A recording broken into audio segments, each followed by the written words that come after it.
People have asked me this question, Kyle, do you think my kid needs to be homeschooled or virtual school? This is my honest opinion. If your child has a goal of getting to college or professional level, if your player is not doing some sort of like flex program where they can leave school at least to do extra work in the morning, then I think you're missing out on the bubble. Because what happens is you're not going to get enough hours in the afternoon from training. Because remember, this framework that you're looking at right now with this concept, this playlist, is developing a 1% player.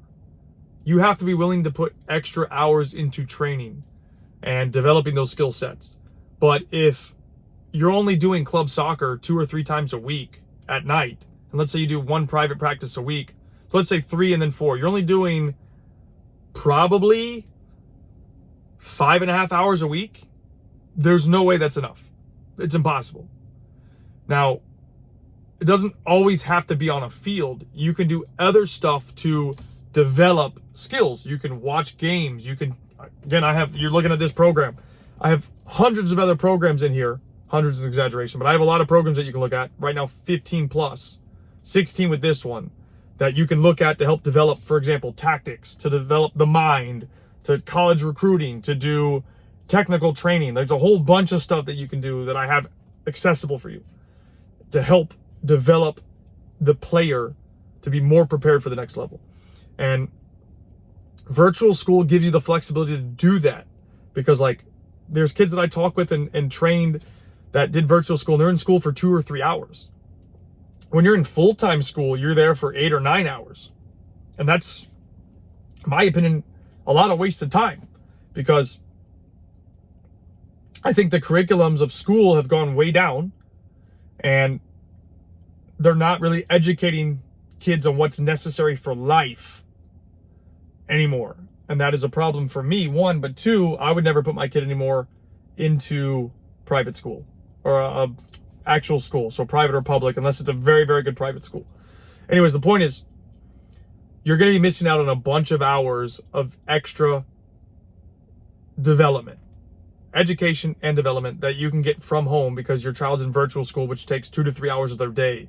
So now you're actually gaining potentially 5 minimum plus 5 hours a day that you could spend on developing life skills. For example, like something that I see all the time now is kids that struggle to communicate with other people and solve problems with other people. Well, you could spend time now developing the resource with your child to be able to speak with other people, maybe one-on-one, maybe with a group, maybe public speaking, right? Again, it's a holistic approach, right? It's not just about developing the next professional. It's about developing elite level people to be highly successful in the future.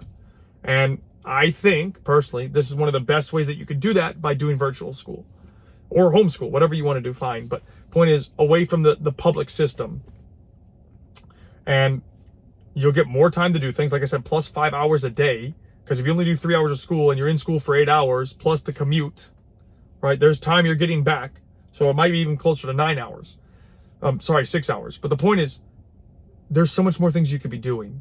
And if you want extra resources, and since you're seeing this video, you've probably seen the other stuff already, but dive into that, bro. Like the pro mindset, people always ask me, Kyle, like my child struggles implementing actions on the field. Then you need to develop this. And the pro mindset, I think, is a great resource to do so. And you're not going to want to miss out on something like that.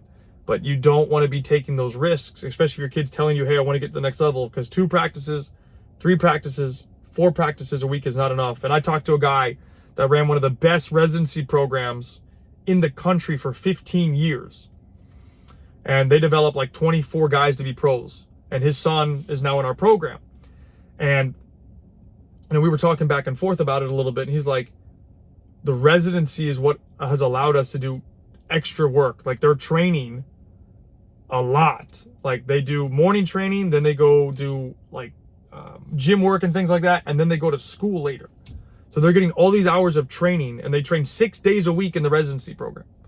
I'm going, man, 6 days a week. But they're trying to develop, for example, Division I college players, they're trying to develop pro players. They're trying to get kids to the next level. And the exact wording that he used was, we didn't care about the trophies and stuff that we won.